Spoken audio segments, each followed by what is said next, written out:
Snikt et non pas Twip. Bonjour et bienvenue sur la chaîne Aldricoscope, une chaîne qui est toujours faite avec le cœur et tournée avec les pieds. Dans cette vidéo, on ne va pas parler de comics, on ne va pas parler cinéma, on ne va pas parler manga, on va parler d'une expérience qui est pourtant liée aux comics. Pour ça, il va falloir remonter un tout petit peu dans le temps. Il y a, je crois, près de 2 ans maintenant, si je ne dis pas de bêtises, j'avais découvert au détour d'une nouvelle qu'avait lâché le commis sur sa chaîne, le commis des comics, une news qui concernait en fait une audio-fiction en rapport avec ce média que j'aime particulièrement. Et c'était sur le personnage de Wolverine. En fait, c'est une audio-fiction en anglais. Donc malheureusement, si vous n'êtes pas familier avec la langue, ça peut être compliqué pour vous. Mais si vous êtes un tant soit peu à l'aise avec la langue de l'oncle Sam plus que de la langue de Shakespeare quand même, il y a moyen que vous preniez un kiff énorme sur cette audio-fiction. Donc le sujet du jour, on va parler de Wolverine de Long Night et non pas de The Lost Trail qui a été diffusé il y a peu. Parce que déjà d'une, je ne l'ai pas encore terminé. Et de deux, je n'ai pas encore toutes les informations en main. Donc on va revenir sur The Long Night. L'audio-fiction déjà, en termes de support, c'est assez particulier. J'avoue que j'ai toujours privilégié auparavant la lecture, que ce soit des romans, que ce soit des nouvelles, que ce soit des bandes dessinées. Et quand est arrivé en format numérique les audiobooks et les audiofictions, je l'avoue, hein, j'étais un peu réticent sur le format. Et une chose en entraînant une autre, aimant beaucoup dessiner avec un fond sonore derrière, je me suis tourné un petit peu vers ce médium-là. Et c'est par le biais notamment de Audible, la plateforme Audible, j'ai découvert le titre Carbone modifié, qui a donné donc Altered Carbone, l'adaptation que vous avez peut-être pu voir sur Netflix. Et j'avais beaucoup aimé. C'était hyper immersif. Il y avait un vrai travail au niveau du design du son, des ambiances. On était vraiment en présence d'un rendez-vous presque radiophonique. Et du coup, en extrapolant avec le comics, je me suis dit que c'était en fait le descendant des céréales que nos grands-parents avaient pu connaître, notamment dans les années 30, avec ces épisodes radiophoniques d'aventure qui donnaient rendez-vous aux auditeurs chaque semaine ou chaque jour pour une nouvelle aventure trépidante à base de science-fiction, d'aventure, de romance. Et là, pour le coup, d'avoir ce petit rendez-vous numérique avec le personnage de Wolverine, j'avais trouvé ça euh, super fun en extrapolant ces idées-là. Donc déjà, Wolverine de Long Night, de quoi ça parle? En fait, ça va être dur de ne pas spoiler. Ça va être très dur de ne pas spoiler. Et je vais juste essayer de placer les bases sans trop en dire. En fait, l'action se déroule dans la ville de Burns, en Alaska. Et on assiste à l'arrivée de deux agents, des agents spéciaux, l'agent Ted Marshall et l'agent Sally Spencer, qui sont en train d'enquêter. Ils viennent d'arriver et ils arrivent sur les lieux où il y a un paquebot qui est retrouvé euh, presque échoué sur la rive et à son bord, l'intégralité de l'équipage a été massacrée. Le shérif du coin associe ça à une attaque d'animaux, vu les blessures qui ont été infligées aux très nombreux cadavres présents sur le navire. Mais les agents spéciaux vont être beaucoup plus circonspects, plus perplexes, euh, car très rapidement on va se rendre compte que Logan est dans les parages.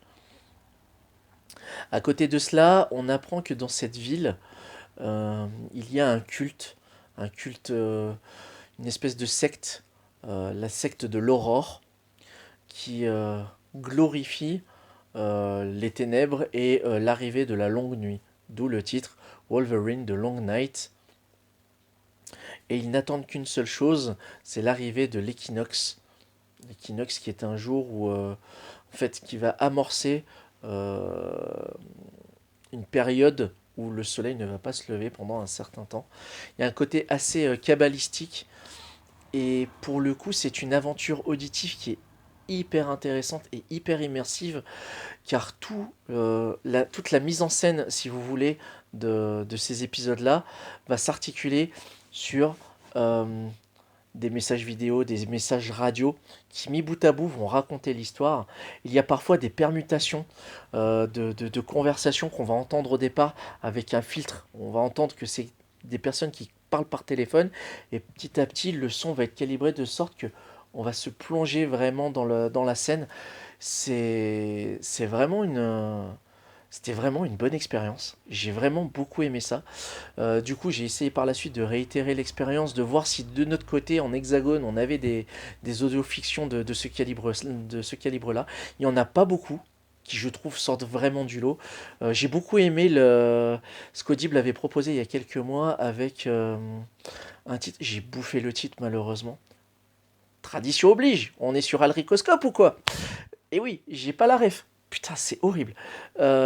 C'était chapeauté par notamment Donald Renew, qui est la voix officielle de Andrew Garfield. C'est lui qui le doublait dans Amazing Spider-Man, justement. Et c'était une histoire d'invasion de zombies. Et c'était super fun à écouter et à vivre. Parce que du coup, on fermait les yeux et puis on se laissait porter par le récit. Et Wolverine de Long Night s'articule exactement de la même manière. Et au niveau du casting, quand j'ai découvert, à la fin on entend les crédits, à la fin de chaque épisode on entend les crédits, euh, l'acteur qui prête sa voix au personnage de Logan, c'est Richard Armitage. Et pour le coup, j'ai trouvé ça super fun, car pour celles et ceux qui ne le savent pas, Richard Armitage, c'est l'acteur qui a prêté ses traits au personnage de Thorin Écutchen dans la trilogie Le Hobbit de Peter Jackson. Mais c'est également, et là pour le coup, il y a un petit cousinage assez sympathique, avec l'agent d'Hydra que l'on aperçoit dans le premier film de Captain America, The First Avenger. Notez mon superbe accent anglophone. C'est l'agent de l'Hydra qui assiste à l'expérience où Steve Rogers se fait injecter le sérum, récupère la dernière fiole et tire sur le docteur Erskine. Cette personne-là, si vous avez vu le film, si vous visualisez le mec en costard très froid avec les lunettes, bah tu lui rajoutes un gros tarbouif au milieu du visage, des cheveux longs, une fourrure sur les épaules, il boit des chopes de bière, il castagne du dragon. C'est Thorin Écutchen en personne. Et pour la voix de Logan, il part dans des tons très graves, comme ça, très posés, il y a vraiment un travail là-dessus. Et l'audiofiction est un moyen qui est plutôt intéressant quand il est bien produit, quand il est bien scénarisé, quand il est bien exploité. Je pense notamment à une autre audiofiction qui est en fait une relecture d'un livre de Neil Gaiman dont j'apprécie beaucoup le travail. Donc petit clin d'œil au gagnant de la sketch card de dimanche de Bone, parce que son témoignage faisait référence à un comics de Neil Gaiman. Là, en l'occurrence, c'était la relecture de Stardust. Et là, par contre, on avait du casting de haute volée, hein. On avait James McAvoy, on avait Christopher Lee. Enfin, c'était complètement ouf. Mais là, encore une fois, il y a la barrière de la langue. C'est le seul point négatif que je pourrais apporter à cette chose-là. C'est que si vous voulez vous tourner vers des audiofictions anglophones, il faut avoir un minimum de notions. Et puis, il y a aussi des expressions qui sont parfois un peu obscures. Il faut essayer de passer outre. Mais en termes d'expérience, c'est un régal. Donc voilà, mon conseil du jour, si vous voulez vous plonger dans des aventures non pas de papier mais sonores, je vous invite à vous pencher vers les audiofictions.